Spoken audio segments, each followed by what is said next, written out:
Welcome to the Mindset Advantage podcast with Dr. Tricia Cardner and Elliot Rose. So Tricia, if you could introduce yourself. Hey everyone, it's Dr. Tricia Cardner, and I'm the author of Positive Poker along with Jonathan Little, and I also have a chapter in Excelling at No Limit Hold'em on mental toughness. And my name's Elliot Rowe. I'm a mindset coach. I work with professional poker players, UFC fighters, and stockbrokers as well. So, Patricia, what do you have for us this week? Well, I actually did want to take a second and talk around the topic of mental toughness, which is my chapter in Excelling at No Limit Hold'em. But I just wanted to talk about a little specific piece of it, which has to do with boosting your confidence, because confidence is one of the major components of being mentally tough.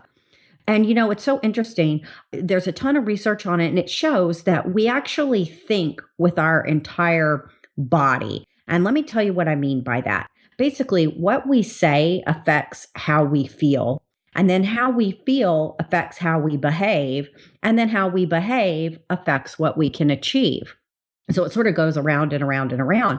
And in order to improve mental toughness and, confidence, we need to learn how to effectively communicate with ourselves. And so there's a few researchers, Bull, Albinson, and Schembrock, I believe is how you say the name. They did a piece of research and they found that in order to improve your confidence and talk correctly to yourself, you need 3 types of self-talk. First would be positive technical cues. So you always want to say these in the positive. So that would be things where you're giving yourself actual strategy advice. So like, pay attention to stack size. It'd be that kind of reminder. Like I always notice people stack size or, something like that. Then you want to do positive affirmations, which is where you're telling yourself, every day my game gets stronger and stronger. Or, I know all I need to know to make something happen today.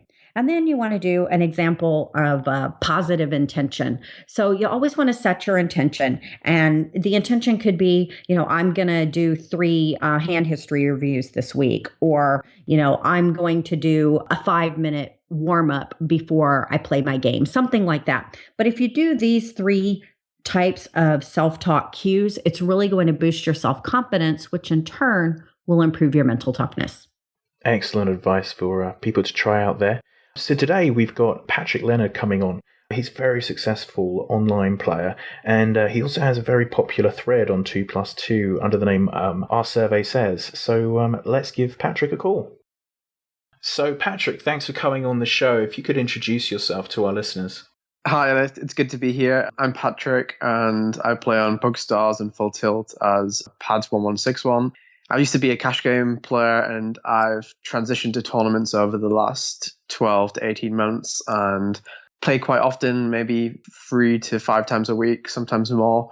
And I like to do a lot of writing about poker, make videos about poker, generally just very enthusiastic about being in poker in general. And it's definitely my favorite thing to do, my favorite thing to read about, my favorite thing to study. And yeah, that's about it. Okay, awesome. And in terms, obviously, we talk about the mental game an awful lot on the show. Do you have any advice for players around the mental game, things that you've noticed whilst you've been playing that have really improved the way you play at the table? Well, the probably biggest thing is I know everybody now says they study a lot. And I know things like Run It Once have like so many subscribers. And everyone understands now, like over the last 2 years, that they need to study more. They need to like understand to play better and to understand theory and try to play GTO, etc. But the biggest thing I see every day is just everyone playing terribly, or not everybody, but like a large amount of the player pool playing very, very poorly. And I know lots of these guys, like I've kind of realized even over like the last few days, like I've been reading a lot about other people, like how much they play, how much they study. And there's a lot of people who do study a lot, who can play really well, who just don't play well a lot of the time. So they basically dedicate most of their time into getting better in poker, but they don't actually play better in poker. So if they were reading a hand history, or if they were going over and making a video, they could make a really good video for like Run It Once. So they could make a really good coaching session, but they can't actually play well in game. And I guess that's a lot to do with the mental game, how they're either not preparing enough or they have some kind of leaks where they're tilting too much. But for whatever reason, they don't put into practice what they do off the tables. So for example, most of the time it's just playing too tight. So they play too many tables and they're worried. Like I have some guys who I stake who are they're terrified not to register a tournament because they feel about the money they've lost from not registering in this tournament. Like there's a $20 tournament and they know that they have 100% ROI. And if they don't register this tournament, they're costing themselves $20. But they don't realize that if they registered $15, $20 tournaments, then they're not going to play all the studying they've put in. They're not going to be able to implement, because the biggest worry they're going to have is like timing out and maybe losing loads of all-ins and not being able to cope with it or something like this. So the biggest thing I would say is that people can play well now, but they don't choose to play well because of whatever reason. Either they play too many tables, or they're just not focused enough, or they don't find it exciting, or I'm not sure exactly why. I know for me, it was I was playing too many tables. So even up to like a week ago, like I was playing way too many tables. And over like the last few sessions, I've been forcing myself to play a maximum of like 6 tables. I played 6 tables yesterday, and there was like maybe 10 spots where if I was playing 10 tables, I wouldn't have had the time to come to the conclusion that I did in the hand. And I wouldn't, like maybe 5 or 6 very big pots where my first instinct was to fold. And usually when you're playing 15 tables, you just have to go with your first instinct because you don't have time. And because I had the extra 10 or 15 seconds to like really understand the hand and understand what I should do in the hand and understand my first instinct wasn't the right thing, it helped me. Like I ended up actually winning a tournament where there was maybe 3 or 4 times in that tournament where I definitely would have done a different decision. And this was like a $500 tournament. And usually I would have registered the $20 tournaments, the $50 tournaments, but I forced myself just to play these big tournaments. And I'd been studying a lot over the last 2 days. And it really allowed myself to put everything that I'd thought about into practice. And moving forward, it's definitely something I want to do. I don't want to just be the guy who studies a lot and can think well about the game. I want to be the guy who can play the game as well as I think about it off the tables, if that makes sense. Because often when you study your hand history, you may think about a hand history like when I talk to my horses or just a friend about a hand, you don't talk for like 2 seconds, your first instinct. You break the hand down, you talk for like 10 minutes. And it's like a bit like live poker. You really have a long time to think about it when you're off the tables. But when you're on the tables, you only have a few seconds when you're playing so many tables. So I've probably gone on a bit too long about this. But just for me, this is like my most recent kind of mental game development, is just like playing less tables. And I think it's like really, really important. So yeah. I think people really vastly underestimate how limited our attentional resources actually are. And because of the way the brain is structured and operates, there are hard limits on how much attention and focus, we can put to things. So I love what you're saying about maybe cutting down on the tables. Do you have any specific strategies that you use to keep yourself focused? Even though you've cut down on the number of tables, anything in particular you do to make sure that your focus is really zoned in? Well, my biggest problem has been like outside distractions like Facebook or Skype or just talking to people on social media or something like this, or like just talking to horses or checking what they're telling me on Skype. So I had a really big problem just like pressing the button to open the application and start using it. So I just basically deleted the applications off my computer. And for me to go onto these applications, I need to go on my phone. And then once I've put the password into my phone and then put my thumbprint on my phone and then opened it and then put my password in again into Skype, it gives me kind of like the few reminders that I shouldn't be doing this. But on my computer, I can just easily press a button and it just comes up without me doing anything. So I think if just distractions are just too much and you can't cope with them, you have to just delete them somehow. And I suffered for a long time, maybe like 1 year, just not being able to play full sessions without kind of being on Skype and anything else. So even just turning notifications off my phone helped a lot. So if someone like messaged me on Facebook or something like this, like it doesn't matter if I message them back right now, if I message them back in like 6 hours, unless it's like an emergency, obviously. But if someone messages me on Facebook, it's probably not an emergency anyway. So like I understand it's like really hard to manage these distractions, and sometimes you just have to like delete them completely, or at least it's helped me a lot anyway. And how did you feel about going to that more sort of professional attitude on this, and then sort of expecting it from players that you work with as well? How did that feel as a switch? Yeah, it's really good. I mean, I kind of just had to put myself in. I'm very critical of my horses. So if they do something like even a tiny bit bad, I'm very on top of them, and perhaps too harshly as well. So like if I see that they're registering a tournament they shouldn't do, or if I ever found out that they were like had half their screen on Facebook and Skype and half the screen on the tables, I would like explain for like 5 hours to them, like, you can't do this, this reason. But for myself, I wasn't giving myself the self-respect that I kind of needed and deserved. Like I wasn't being critical on myself. And it wasn't until I spoke to Elliot and started thinking like, how would I feel if this was my horse sitting down here, that it really like sunk in. And I remember there was one tournament where I won the 100 rebuy on a Sunday for like 50K. And I remember just how good I was in this tournament, that I was very focused. I wasn't like bluffing people, and I wasn't kind of playing crazy or like being the best player in the tournament in terms of like the crazy stuff I was doing. But I was just very focused. I was very in the zone. I was not making any mistakes. I was taking time. I was making the right sizings. I was checking when I needed to check. I wasn't rushing into any decisions. And I kind of like to visualize myself, like looking at myself watching this tournament and knowing how well I played in this tournament.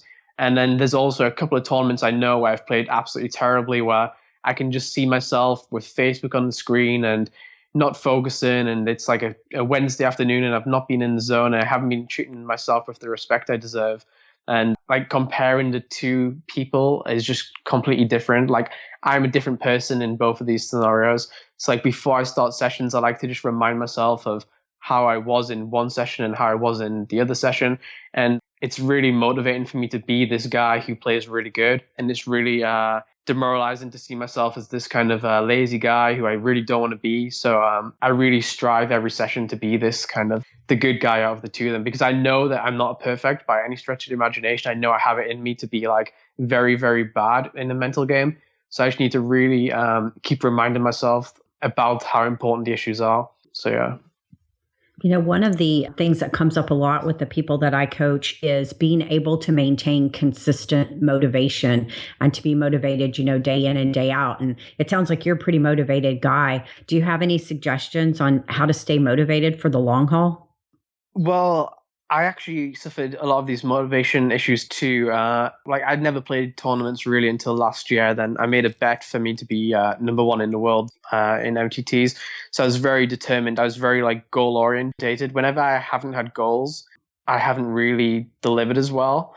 So I feel like just setting yourself some goals is perhaps good. It depends on, like, usually these like ranking goals are pretty good. Like even if it's just to be in the top 50 in PocketFives rather than to be number one, or even if it's to be like in the top 5 in your country, or if it's in the top 5 in your city or something like this, it's nice to do that, I think. Maybe if you want to, like, I know some friends, they like say to themselves, like they really want to buy a watch or something. So they tell themselves that if they feel they've played like perfect poker for the whole month, they've never tilted, they've never cut a session short, then at the end of the month, they'll buy themselves this watch, or they'll buy themselves some trainers, or whatever else it has to be. I mean, maybe the goal is just like you're going to treat yourself to something at the end of the month if you feel like you've really done well over the month. I mean, some people don't need to have these goals or these stuff to be motivated, but in tournaments, it's very demoralizing. A lot of the time, you can run very poorly over large stretches of time. So variance is very brutal. So if you just give yourself the kind of goal of to be self-satisfied with how you've played, then that could be enough, I guess. I think that's a really excellent point, because obviously when you start talking about buying the watch, there's probably a lot of people out there thinking, yeah, if I make enough money to buy the watch, I can buy a watch as a financial reward. But the reality is it needs to be a reward for playing your best poker, because of the variance. That's all that really matters, isn't it, from the MTT side? Yeah, it is for sure. And you can do similar things like EV Big Blind by 100 is like, you can rate how well you've played on like the Big Blind by 100. It's like, most people will know what it is, but Big Blind by 100 is just like how many big blinds you win for every 100 hands you play. So like the better you play, generally the bigger your Big Blind by 100 will be.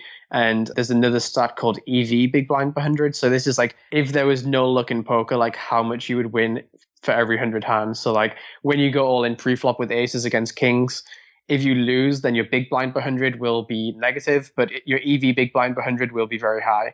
And I know lots of friends, basically, they just look at EV Big Blind by 100 a lot of the time, and then they reward themselves depending on how well they've done there. So EV Big Blind by 100 will basically like discount the variance. Obviously, there's a few problems with it, but basically it's going to be a good indicator for how well you're playing.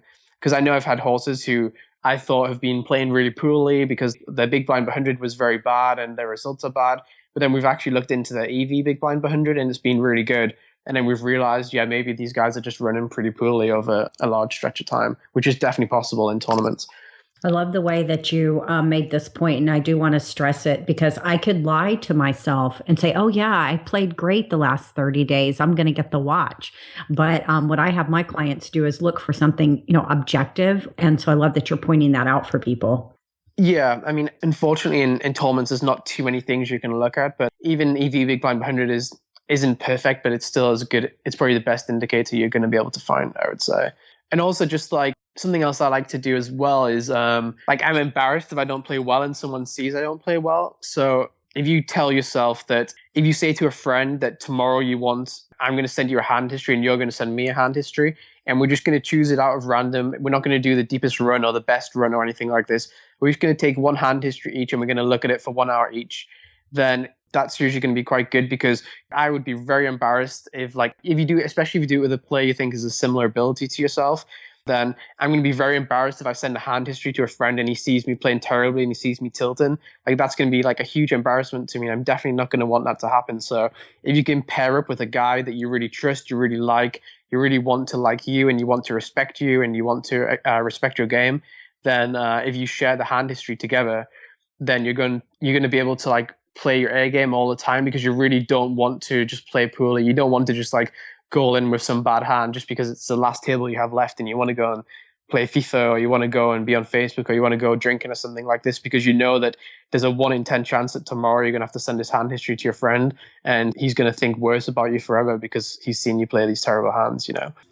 And that accountability is obviously really important in almost anything that we do, not just the poker. And you've got a quite well-known thread on 2+2. Do you find that helps from the accountability side? Is that one of the reasons behind it?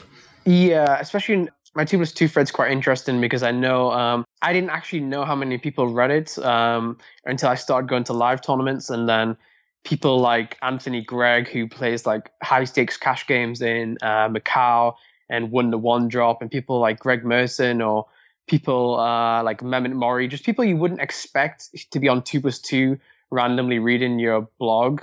I started realizing that these like high stakes guys, like even Timex or Vanessa Selpst, people like these were reading my blog, and this was very surprising to me, because I was just expecting it to be like a bunch of like lower stakes MTT guys reading it. And then I started thinking, wow, every time I posted, I wanted to make sure that like I went over my post once more just to make sure that I was posting what I thought was good stuff. And also, like, these guys are going to play against me too sometimes, just randomly, and I want to make sure that I don't play poorly against them, because I'm not sure, it was just like when they were at my table, I started thinking like they read about my hand histories, and like a few of them would tell me that like I was inspiring them, which was just like really weird, because they were inspiring me at the same time, but I would never expect me to be inspiring them. So I wanted to keep playing as good as possible and keep getting good results. And I like to be not kind of a role model, but like I don't have any aspirations really to be like a PokerStars pro or anything like this, but I want to be kind of the guy that other people look up to and think, oh wow, I want to work as hard as this guy, I want to have as good results as this guy. And yeah, I just want to be successful. And part of the reason I want to be successful is because I like it that other people want to kind of emulate the way that I do things, which is why I'm not so like, I give a lot of free information away, which a lot of the people wouldn't do, but I'm kind of okay giving back, because one of the reasons why I've done well in poker is because of online internet resources, like being able to watch videos or being able to go on forums and have good players give away information for free is one of the reasons why I did well. So I feel like it's good that I can give back to other people too. And there's a thread on 2+2 where this guy called Dragon Warrior, who's a really good player, he sold action to a tournament series on Sunday. Like, he was going to be playing like 22 tables the whole time. He was going to be playing satellites, and he was going to be playing loads of tournaments that he shouldn't be playing. And I posted in the thread, everyone was buying because he had like these amazing graphs, and the markup wasn't so small. And everyone was posting like, oh my God, I want a piece, I want a piece. And I posted in the thread like, dude, this is like the most ridiculous schedule I've ever seen. You shouldn't play like half of these tournaments. You're going to really like hurt your expectation in the higher tournaments and stuff. And then my friend wrote to me on Skype like, oh, you should delete your post immediately. One of the reasons why we do so well is because other people necessarily worse at poker than us, but because they approach poker worse than us. And so I deleted my post there because my friend said I should and whatever. And it was a Sunday. I didn't want to worry about it or think about it. But yeah, like one of the things are like, I like to give people advice on how they should do things. Like, it's not always going to be perfect, but I just like to give advice and to give support to people, I guess, in general. I love the way you're pointing out that it's how you approach the game. If somebody was like just getting started in the game, what would you recommend for them to do to, really improve their strategy? Well, there's so many guys like myself too. When I was like 18 or 19, I was like relatively really good at poker, but I didn't play poker that much. Like I used to be on forums a lot, and I used to read blogs, and I would watch high stakes poker, and I would watch card runners, but I didn't actually play so much. And that was like one of my biggest regrets. Like, to be good at poker, you have to like understand situations. Pardon my French, but you have to understand when people are fucking with you, and you have to understand when people are not fucking with you, and you have to understand when people are going to go after you, and you have to understand, you just have to have a good like kind of intuition of what's going on, because poker isn't kind of this whole GTO thing where you just have to play as close to optimal. Poker's about understanding like when it's good to bluff, when it's good not to bluff, outside of being theoretically correct. And if you don't play poker and you just study poker, then you're not going to understand situations well enough. And I think for the first 3 years of my poker career, I just didn't play enough. I used to study too much and worry about too many things. And I think there's so many people in poker now who are kind of fanboys who want to do well, and they think it's so difficult to poker because they understand that theory wise it's so hard and there's so many programs. But in reality, it's not like that. Like, poker's still very easy to make money. There's still a lot of very, very, very bad players who make more than $100,000 a year. And if you just play poker, then you're going to understand what's going on and understand situations. But if you don't play enough poker, then you're just not going to be able to be experienced enough. Like, one of the reasons why Phil Ivey was so good is just because he's been in like all these situations so many times, and he understands who's bluffing him when and who isn't bluffing him, And like, he's not theoretically a good poker player. When he plays against the top guys, he gets beat up. But he wins in all these live tournaments and all these smaller games because he just has a really good understanding of when people are like bluffing him and when they're not. Like, against the high stakes guys, they're playing basically like theoretically perfect or as close to as possible. But when he's playing against people who aren't playing GTO, then he just understands better than everybody else. And this is why everyone thinks he's the best in the world. So if you, and he's got this from experience. He's just been playing for like 20 years.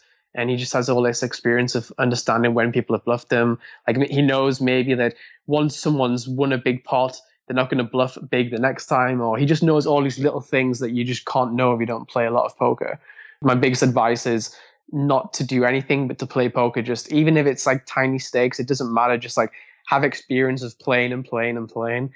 And then you're just going to naturally learn. You're just going to learn so much that you don't even realize you're learning. You're just going to know. You're just going to understand poker, and you're going to get things pretty well. No substitute for putting in that time at the tables, is there? I don't think so, no. And then in terms of sort of that next evolution of the player, obviously we've discussed mental game and things like that. How important do you think that becomes as you start reaching the higher levels, the bigger buy-ins, making sure your mental game's on point? Yeah, I mean, the edges in the bigger tournaments are smaller, so you definitely have to be on your A game at all times.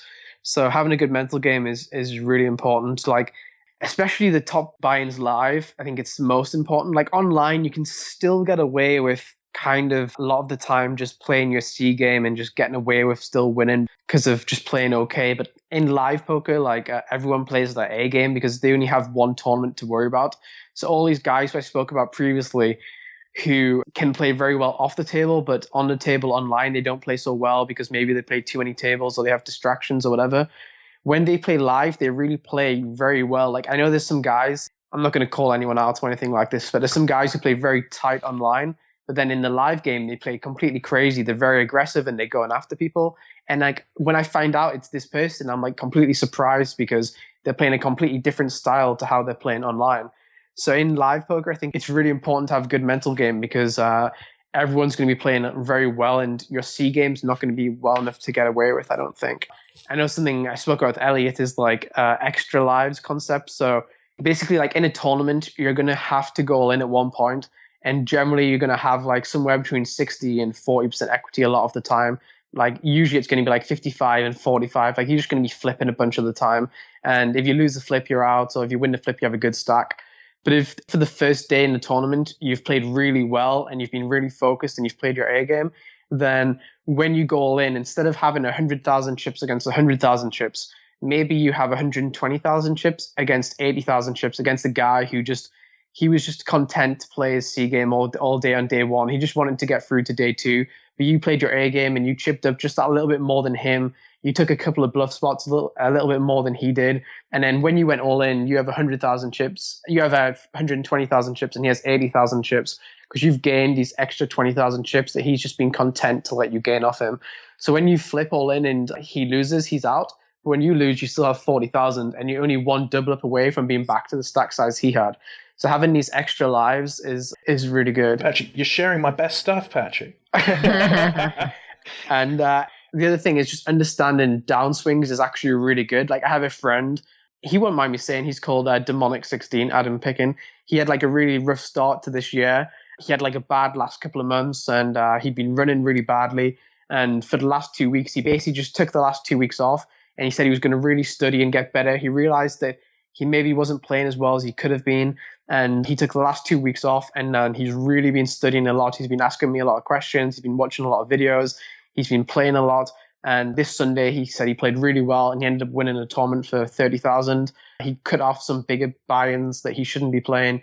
And then he won a tournament, which he has like a really high ROI in the big 162. And there's so many guys who, if they had like a really bad start to the year, they would just stop playing. They would just like go out more. It's summertime now in Europe. The weather is gorgeous. There's loads of festivals on. You don't have to stay inside studying. But he really understood that he wanted to make sure his results got better. And because of this downswing, he got better and then he won this tournament. So he reacted to this downswing better than somebody else would. And then he made this $30,000, which somebody else wouldn't do. So understanding the variance and downswings, it's actually a really good thing. If you can react to downswings and variance, then it's really good. Like if you're able to positively react to a downswing, then that's really good because there's going to be like 100 guys who won't be able to react to it and they're going to lose money. They're going to lose more and more money. Then maybe they drop out of poker. So if reacting to downswings and variance is what separates a good player from a very good player or a good player from a mediocre player, then you have to understand that downswings and variance is a really good thing. And going on a downswing, it's not a bad thing because all these other guys, they're going to drop out of poker, but you're going to come back stronger and you're going to win more money. So. And there's a really key thing you said there. Like so many of the guys who talk to me when they're on a downswing, so they'll contact me because they're on a downswing, and they'll be talking about their schedule. And they'll tell me, well, I've been playing 7 days a week because I'm on a downswing, and I've been playing 15 instead of 10 tables because I'm on a downswing. And they're doing literally the worst thing they possibly can. They're lowering their EV in those tournaments by increasing the pressure because things are going badly. And that tends to be what makes those downswings so much deeper. Yeah, exactly. I couldn't agree more with that for sure. And also sometimes another tip for this is playing less tables. And yesterday I actually had all my guys watch me for the whole session I played. And I only played 6 tables and I commentated the whole time for however many hours, like 7-8 hours. I don't know how long it was. And I realized that when you're speaking out loud, you actually make sure you're very on point and you're not tilting, you're not just randomly clicking buttons and you're going through the thought process. And I've done this in the past as well. Sometimes when I felt like I haven't been playing well, I've just started commentating out loud to myself, not recorded, no one watching, but just talking what I'm doing and why I'm doing it. And if you feel like you've just slipped off your A game for like an hour or so, then for the next like 5 or 10 minutes, just start talking out loud. And then slowly you're just going to fall back into your A game because you're going to be talking through everything and making everything logical. So playing less tables, and if you feel like you're being sloppy, then just like speak out loud. Like it doesn't matter. Like no one's watching you. You can't feel stupid. Like you're just speaking out loud. No one's hearing you. No one's watching you. No one's listening to you. And it's like a really good thing to help you improve, I think. Yeah, I have a client who says that he plays much better when he's making the videos, streaming live and talking about it. And when he doesn't do that, he notices that he plays much worse. So there's really something to what you're saying here. Yeah, I agree completely. Like all these guys who are playing Twitch, they're actually not giving away too much value because they're always playing their A game because they have 1,000 people watching them and they don't want to play bad. They can never spew. They can never punt their stack off. But if they're at home, just like lying down in bed on their laptop, like they're not in a good, comfortable, professional position, like they have 1 table left, it doesn't matter. Like no one's watching them. They can just go all in with some bad hand. And if the session's over, then it's probably a good thing. But when they're streaming and they have 1 table left, they still have a goal. They still want to do well in this tournament and impress everyone and keep everything going, So yeah, I agree completely. And our fun question that we ask everyone, you've played in these live tournaments now, what's the most extreme tilt that you've seen live? I saw somebody eat their cards once. Yeah, so he bluffed all in, and the guy called him on the river, and he stood up and he smashed the table. And there's a rule in EPT where you have to show your cards if you're bluffing and you're all in. So no one can soft play and bluff off their chips to somebody and you can't cheat this way. You have to show your hand. So this guy was like, I'm not showing my hand. And they were like, well, you've got to show your hand. And he's like, I'm not showing my hand. And they were like, well, you have to give us your cards and we're going to show everyone what they are. And then he just ate his cards. And they were PokerStars cards, and they were pretty tough cards. I mean, I'm pretty sure it wasn't very tasty. So it's probably my favorite story from live till. I think that might be the best one we've had so far as well. All of the episodes. Well, man, thank you so much for coming on the show. I mean, the amount of information there is just huge. People should really, really take note of this. You've been successful for a reason. And these things really just make all the difference to players' games. Yeah, thanks a lot, and thanks obviously for your help over the last few months, helping me realize a lot of this stuff. Hey man, no worries, just keep winning. Yeah, I'll try it. Okay, awesome. As I say, thanks for coming on the show, and good luck. Thank you. Thanks, Trisha. Nice to meet you too. Bye. Goodbye. Cheers. Bye. So it was great talking to Patrick around the mental game and the things that he's noticed over the years. There was an awful lot of information there that people can make use of, wasn't there? There was a ton of content. It was so interesting because we just recently did a webinar on focus, and he talks about so many things that had to do with that, like how he had such a big problem with distractions, and he had to just cut out all those, Facebook and Skype and Twitter and all that stuff. Yeah, it makes an enormous difference. I mean, it's something I definitely really push with my clients.